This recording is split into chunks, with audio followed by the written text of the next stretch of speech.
3 authors, 3 books, 3 writing tips.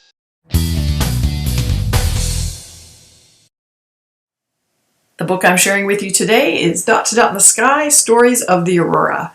This is part of a 6-book series, Dot to Dot in the Sky, that partners sky science with storytelling. So I like to talk about what you can see in the night sky, and I also like to know the stories that ancient cultures and early peoples first told to explain these mysterious things they saw in the night sky. Imagine what it was like for early peoples to see the northern lights and look up, or ancient cultures. They might have said, "What's going on?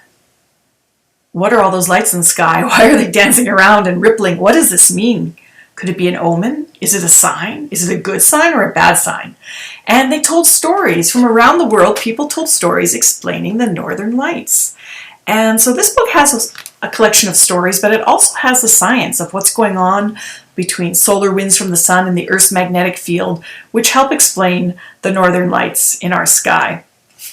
When I write a book, I have something that I always do after I write a sentence, and that's my writing tip for you today, is something that you might want to do as well. Do what authors do. After you write a sentence and you think, "I'm done," go back and make it better. Ask yourself, first of all, does this sentence make sense? Could a stranger read this sentence and get what I'm saying? Because that's important. After your sentence definitely makes sense, go back to the beginning again, and this time say, have I used interesting words? I don't want to write a boring sentence or a boring paragraph or a boring book, right? I want it to be interesting. I've got to use powerful, descriptive words. So go back to the beginning and see if you can replace some of your words with stronger words. And this is a completely normal process. Authors don't write perfect sentences first try and get them put in books. We go back to the beginning over and over again, making our words just right. So after we have sentences that make sense and have good, interesting, descriptive words, then we're going to go back and we're going to make sure we've got our capital letters in the right place and periods and apostrophes and commas and all those things, words spelt correctly, everything in the right place, and keep going back to the beginning over and over again until your sentence is as good as you can make it. It's fun. Hi everyone, the book that I'm introducing today is Just 3, and it is a funny book, and it's like a modern day Parent Trap. There's twins in the story, and they just want their dad to be happy. The back flap of the book, I'll read just a tiny bit of it, says, before Rory and Jillian's mother died 2 years ago, she hired Rebecca to be the family housekeeper. But Rebecca's a terrible cook, and not so great at housework either. One day, Jillian catches her father flirting with Rebecca and decides it's time to get him a girlfriend.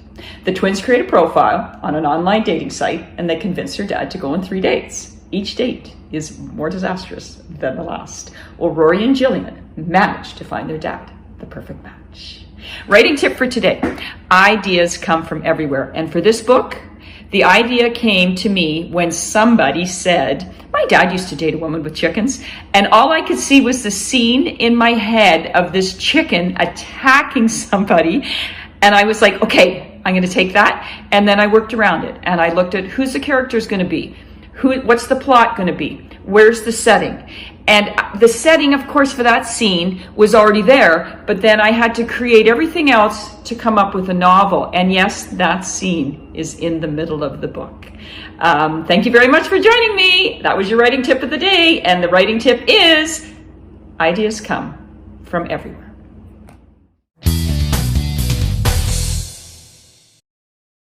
My new book is called Taking the Lead. I wrote it for kids who are 8 or 9 up to about 13 or 14 years old. And it's about a boy named Jonas who is a runner. And Jonas absolutely lives to run. It's his favorite thing to do. And he's the team captain of his junior high track and field team. Unfortunately, Jonas runs into a little bit of trouble. And as a result, he gets pulled from the track team, and he is devastated because he had really high hopes for the final championship track meet in his city, which is Edmonton. And so Jonas is devastated that he's been pulled off of the team. He does, however, find that he gets another opportunity to earn his way back onto the team.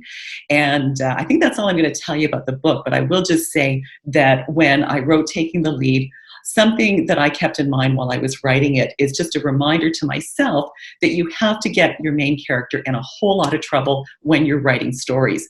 And in real life, obviously, it's not such a good thing to do. You really don't want to go around getting people in trouble. But when you write books or stories, you really have to get your main character in a lot of trouble, because part of the fun for readers when they're reading your book is to see how that main character or the protagonist is going to get themselves out of trouble. So when I wrote Taking the Lead, I got Jonas in trouble with his teammates, with his track and field coach, with his principal, and I hope you'll have a read. I hope you'll enjoy finding out how Jonas gets himself out of those situations. And I also hope when you're writing your stories that that's a tip that will help you as well.